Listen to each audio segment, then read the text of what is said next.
Jadi ilmu ini agak jelimet, tapi ma'ruf. Nah, sehingga Rasulullah kalau kita meyakini syafaatul Rasulullah SAW, itu cara berpikir harus kita balik. Misalnya begini, wong Islam nakale ngono, penggaweane maksiat kok disyafaati Kanjeng Nabi kurang penggawean. Caranya berpikir jangan gitu. Kalau gitu kowe mari mangkel, wong nakale ngono kok untuk syafaati Kanjeng.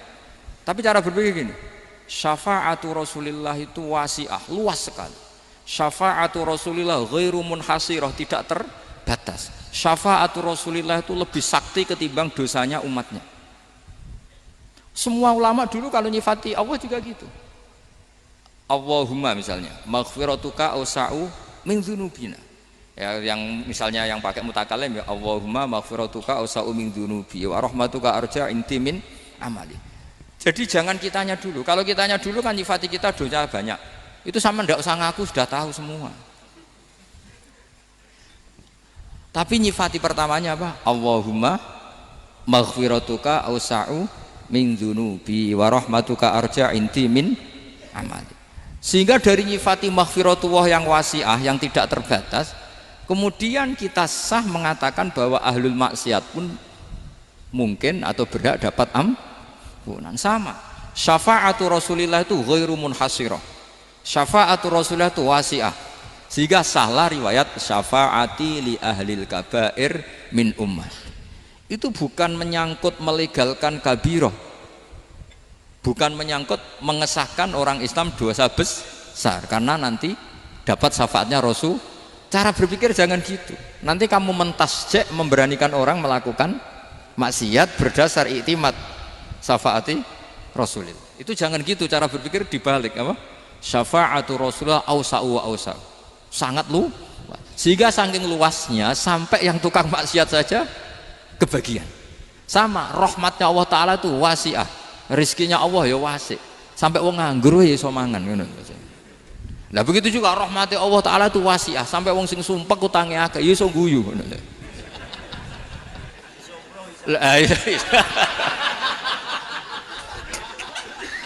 Tapi kalau dibalik, misalnya saya diprotes kiai, saya pernah juga diprotes, Gus umat kok mbok latih guyu, padahal mereka maksiate akeh, hutangnya akeh, gini-gini. Karena kamu menyifati orangnya. Kalau menyifati orangnya sampean guyu haram. Utang jatuh tempo, sampean gak mikir dosa ndak? Dosa. Jadi kiai muridnya goblok kok kiai ini kurang tahajud, itu ya dosa. Jadi kiai kok muridnya goblok tenang wae. Sementing untuk sowanan, itu amatir ya gitu. Mestinya cara berpikir dibalik. Rahmatullah wasi'ah, rizkuhu ya wasi', fadluhu wasi', sampai wong sumpek wae iso guyu. Sehingga kita ini sudah objek. Loh, kita ini tidak subjek, di alam raya ini kita tidak subjek tapi apa? Objek. Makanya saya berkali-kali mengatakan, mbok kayak apa sumpeknya kita, tetap wong iso guyu. Karena apa? Allah mensifati dirinya wa annahu wa adhaka wa abka. Allah itu adhaka, zat yang memberi orang iso guyu, wa abka lan zat sing maringi wong iso nangis. Karena sifatnya Allah Ta'ala pasti nafidah, sifatnya Allah Ta'ala pasti terjadi, dan kita objek. Makanya wong sumpek utange akeh, bojo ora percaya, tangga ora percaya, oh nak guyu banter-banter. Karena Allah itu adhaka, zat sing maringi guyu. Wa abka, sudah presiden, sudah gubernur, sudah menteri, nah Allah kepengin nangis no yo nangis. Coba ngeluhnya apa kalau misalnya jenengan seorang mantan presiden atau mantan gubernur, kadang anaknya calonan RT mbok menang bondak. Ngeluhnya apa orang alim, misalnya alim alama, anaknya mau jadi jurumiyah ra iso, susah. Kaya raya anaknya jadi pasien, susah. Allah punya cara untuk abegah, untuk bikin orang nangis. Nah karena kita ini objek, pasti sesumpek apapun orang yang bisa tertawa ya bisa nangis. Makanya banyak ulama yang nggak terlalu serius mikir agama ini, bukan karena dablek, enggak, karena Allah mensifati dirinya Al-Hadi, yang memberi petunjuk. Kita nggak ditunggoni Kanjeng Nabi, nggak ditunggoni Wali Songo, nggak ditunggoni para alawin yang dulu, nggak ditunggoni Habib-Habib yang kayak Said Abdul Al-Haddad. Tapi karena Allah itu Al-Hadi, yang memberi petunjuk, dan sifatnya Allah Ta'ala la budda wa ayat takuna nafidah, sifatnya Allah pasti nafidah. Amerika kayak apa liberalnya, sekarang trennya juga banyak yang masuk Islam. Kampung-kampung pedalaman nggak ada kiainya, cukup mudin. Kadang yang membawa agama itu orang yang ke situ mau nyari kayu, Orang di pedalaman Kalimantan, Sulawesi itu pertama itu nyari kayu, tapi bawaan hidayat lama-lama bikin masjid. Saya pernah di Korea, ke sana orang nyari uang, niatnya juga nyari uang, tapi akhirnya tersiksa kalau enggak bikin masjid. Karena apa? Karena Allah itu Al-Hadi, zat yang memberi petunjuk. Maka kamu tidak usah khawatir, agama ini pasti jalan ila yaumil qiyamah, karena Allah Al-Hadi. Sama mbok kamu umat mbok weden-wedeni kowe iku amalan ora mesti ditampa, nek ora ditampa mlebu neraka. Ngono mulai ngaji ya tenang ae, tenang santai. Bahkan kadang bilang gini, Pak Yai tadi gak bener, masa ngecap orang mlebu neraka. Kita yang masyarakatnya gak tahu pintunya, Pak kayaknya tahu pintunya. Karena orang itu punya cara. Loh ya betul. Orang Bedui itu kalau ngaji sama Nabi itu lebih unik timbang yang soleh, timbang yang pinter. Sehingga banyak ilmu itu ditemukan dari orang Bedui. Karena cara berpikir itu aneh. Kalau orang soleh, orang waras kan berpikirnya ada aneh, standar. Jadi orang Bedui itu aneh. Pernah suatu saat Rasulullah itu khutbah cerita kiamat. Wah dahsyatnya kiamat kayak apa? Semua orang diam nangis semua. Orang Bedui enggak, lebih cerdas. Ini Nabi itu aneh, cerita kiamat kok udah ada tanggalnya ini gimana? Orang nangis semua karena dahsyatnya kiamat kayak gitu. Bumi dihancurkan, wus. Kan terus sudah nangis dewi-dewi. Ya ono sing nangis pabrik banyune macam-macam ya. Ini kalau kiamat gimana ini perjalanan air kemasan saya kan orang mikir mikir dewi-dewi gitu. Tapi ini enggak. Orang Bedui cara berpikir tuh enggak. Malah ya Rasulullah mata sa'ah. Engkau itu cerita kiamat tapi enggak jelas tanggalnya. Kalau cerita kiamat ya harus jelas dong kapannya. jadi unik. Jadi cara berpikir sahabat kaget semua loh. Kaget. Karena gak kepikiran. Nabi a'radu itu mengabaikan. Banyak sahabat yang menganalisis lam yasma kan. Nabi memang gak dengar sehingga mengabaikan. Ada yang analisis lagi sami'a wa kariha. Sebenarnya Nabi dengar itu gak berkenan karena tengah-tengahnya khutbah kok tanya. Tapi si Arabi ini cerdas. Masuk akal kan? Misalnya mau pilihan presiden, orang mesti tanya kapan kan gitu. Ya kan? Mau ganti presiden atau ganti bupati, takarannya orang kan kapan? Kayak Mas Akom jadi wali ndak? Pertanyaannya kan kapan? Kalau jatuhnya kan sudah ya. Sehingga tanya, mata sa'ah ya Rasulullah. Lama-lama Nabi diangen-angen ya. Bener juga orang ini. Saya cerita kiamat kok gak jelas kapannya. Ini Nabi menjawab. Tapi karena Nabi orang-orang yang sangat pinter, tanya balik. Ma'atat talaha. Lalu kalau kamu berani tanya kiamat kapan, saya tanya balik. Ya persiapan kamu apa? Jawabnya santai saja. Fawwah ma'atatulaha kabira sholatin wala siyamin walakinni uhibbuka ya Rasulullah. Saya enggak menyediakan apa-apa, sholat saya biasa aja, maksudnya standar. Ya kira-kira 5 waktu pas. Ya jenis saya lah kira-kira gitu. Wala kabira siyamin, dan saya puasa ya standar saja pas. Walakinni uhibbuka ya Rasulullah. Tetapi saya mencintai engkau ya Rasulullah. Jawabannya Nabi apa? Almar'u ma'aman ahabba. Sebagian riwayat anta ma'aman ahbabta. Jadi hadis itu populer tuh barokahnya wong desa tadi. Andai kan dia punya etika maka sowan dulu tanya 4 mata. Itu jadi hadis ahadi. Tapi barokahnya dia selonong di depan umum. Zaman Nabi khutbah itu jadi hadis mutawatir. Jadi kadang barang baik itu barokahnya orang yang enggak baik. Maksudnya su'ul adab. Tanya gitu kan su'ul, tapi itu barokah. Akhirnya hadis itu mutawatir karena didengar ribuan sahabat yang mendengarkan khutbahnya Rasulullah. Tapi kalau hadis itu satu-satu kan khossoni bidzalika Rasulullah, khossoni bidzalika Rasul, itu nanti jadi hadis ahadi yang kualitasnya jauh di bawah hadis mutawatir. Jadi barokahnya orang su'ul adab itu ada karena Allah yang mendesain ini. Akhirnya kata sahabat, kata Anas bin Malik, mereka itu mangkelnya bukan main sama Arabi tadi karena tanya nggak sopan sama Rasulullah. Tapi setelah Nabi jawab almar'u ma'aman ahabba fama farihu bisyai'in farahahum bidzalika badal. Mereka tidak pernah senang dengan hadisnya Nabi sesenang riwayat almar'u ma'aman ahabba. Barokahnya Arabi Bedui. Makanya saya sebagai kiai ini Bedui saya tak pertahankan ila yaumil qiyamah. Karena umat ini pernah terbarokahi oleh orang apa? Bedui. Barokai suladab tadi. Jadi mohon ini supaya majelis ini kan majlisul iltorti Rasulullah, coba terlatihlah mengatakan Allah itu subjek, Allah itu al-fa'ilul mukhtar, Allah itu al-fa'ilul mukhtar, Allah itu yang menentukan alam ini. Dan Allah mensifati dirinya wa annahu huwa adhaka wa abka. Allah itu zat yang memberi orang itu bisa tertawa, dan Allah juga yang memberikan orang itu bisa menangis. Mbok kayak apa kamu neror umat, amal nggak mesti diterima gini-gini, ternyata neng majelis nangis ya, mulai guyu kadang guyu-guyunya ngenyak tenane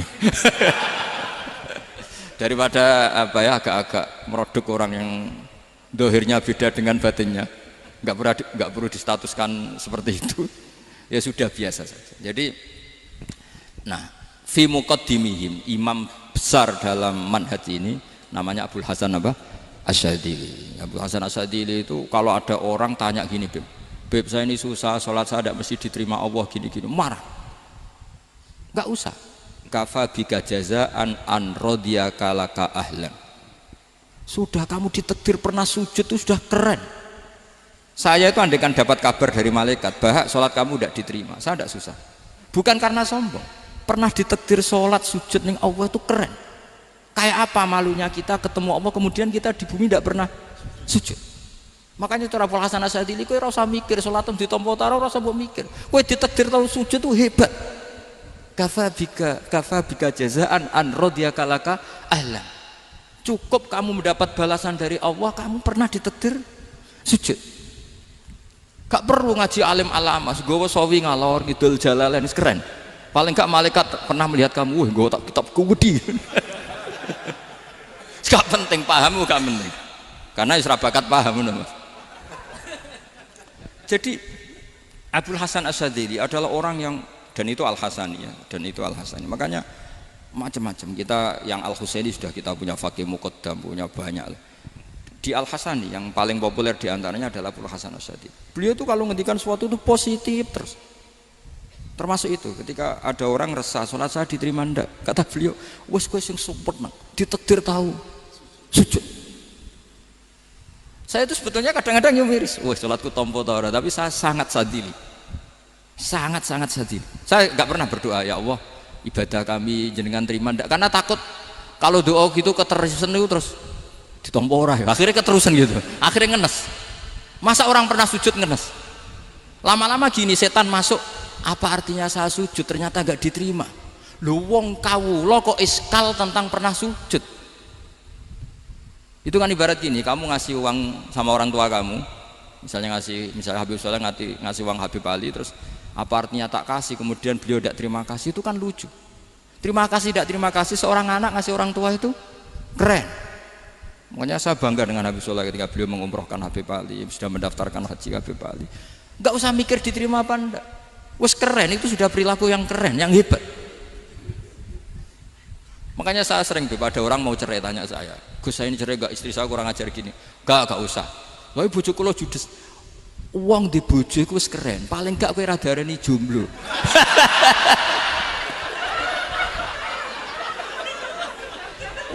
Diarani duda ora enak. Wes luwe sabar di diarani duda mek diarani bojo judes. Enak bojo judes cek gagah. Di bojo lah. Oh iki. Provokator itu. Jadi kafabi jazaan an radiyaka laka ahlan. Sudah ditakdir pernah sujud itu sudah keren. Dulu ulama ala hadan nampak. Ulama dulu cara berpikir seperti itu. Makanya ulama dulu kalau nafsiri wasjud waqtarib sudah pernah sujud. Di Quran enggak pernah ada ayat wasjud lan sujudo sira ingkana kada wa kada ing kunta mutayakinan biqabuli sujudi. Kan ada sujud ya sujud saja, enggak usah mikir makbul apa enggak makbul. Sudah kalau sujud pasti waqtarib. Terus saya sebenarnya ya sebagai orang ya kadang wedi, salatku ditampa ta ora. Tapi kalau keterusan nanti ada was-was yang mengatakan opo artine sholat. Lu tuh kan ngeri seorang hamba sing uripe ning bumine Allah kemudian menyoal pernah sholat hanya karena takut gak diterima. Itu kan geblek banget. Nah, saya jenis kiai yang di partai itu. Saya enggak tahu kalau keneng di kom. di umat masa kamu gak ono keren blas. Jadi nah nanti kalau misalnya ada manhajnya Habib Soleh yang tidak seperti itu tidak apa-apa, mungkin supaya orang nggak takabur, nggak fakhr, sehingga makanya mulai dulu lama itu ya partainya kalau nggak rojak ya khauf. Nah saya ini yang jelas terang-terangan ikut partai rojak saja, apa? Partai rojak, karena banyak yang sudah di partai khauf. Tapi saya rojak yang bil ilmi tadi. Makanya Sayyidina Umar radhiyallahu anhu itu yang namanya sama sujud. Saya itu punya kitab. Habib Soleh pernah tak tunjukin tulisan tangan saya. Muji-muji sujud. Sayyidina Umar ketika ditusuk seorang gila itu Majusi ya. Abu Lu'lu' terkenalnya itu Hulamul Mughirah terkenalnya itu. Ditusuk, dia sahabat, beliau sahabat wali. Jadi nusuk Umar itu kayak apa? Nusuk Mas Akom aja dosa besar, apalagi nusuk Umar. Itu ketika ditusuk, dia itu ya punya dendam, namanya manusia itu punya dendam. Maksudnya namanya orang kan mangkel sama yang nusuk. Kalau orang mangkel itu inginnya kan yang nusuk itu masuk neraka. Tapi apa kata Umar? Ngendikan gini, tanya pertama, yang nusuk saya siapa? Orang Majusi. Orang Majusi, Hulamul Mughirah.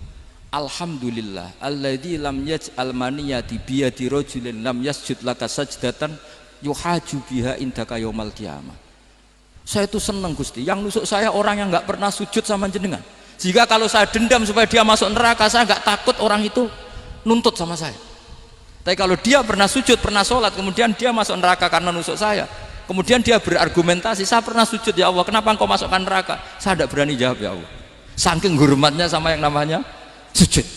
Jadi kamane dendamnya kesampaian cara Jawa ya. Dendam dengan tanda kutip ya, tidak makna semestinya. Jadi mangkel mbek sing nusuk, nak mlebu neraka pantas wong ora tau sujud wae Gusti gitu. Tapi kalau pernah sujud, kemudian dia masuk neraka karena saya, bisa yuhajuni biha yaumal qiyamah. Jadi kayak apa sujud? Saya apa? Nabi itu kalau muji sujud sampai ngingatkan wa hatta takuna sajdatul wahidatu khairan minad dunya wa ma fiha. Nanti kalau kamu di akhirat ketemu Allah, kenangan terbaik kita apa? Di dunia pernah sujud. Keren aja. Cara ning pondok wis tau bayar seharian lho. Cara sowan kiai tau ngamplopi Mas. Wis go jajan. Nah tapi kadang setan itu masuk tadi. Apa artinya sujud gak mesti ditompo, apa artinya sowan Habib ngaturi ra mesti ditompo, ngaturi kiai. Akhirnya ada ketakutan. Nah kalau ketakutan ini berlebihan lama-lama, ma faidatus sujud. Wah itu sudah buruk sekali wong hamba kok tanya ma faidatus sujud. Nah ini di pentingnya mazhab-mazhab Syadzili. Jadi saya ngaji agak-agak uraan itu amdan. Kalau ini watak sudah bukan. Jadi uraan itu ada dua, ada yang amdan bismil ilm, ilmunya banyak terus milih manhaj. Insya Allah saya partai itu. Ada yang uraan bakat Mas. Ada ya? Ada apa banyak? Nah sebetulnya khauf juga gitu Bim. Ada khauf itu karena ilm. Ada Habib alim alama atau kiai alim alama, dia tahu masyarakat kalau ngikuti Gus Bak nanti jadi fakhr, kurang tawaduk, terus dia milih partai khauf. Lah yang buruk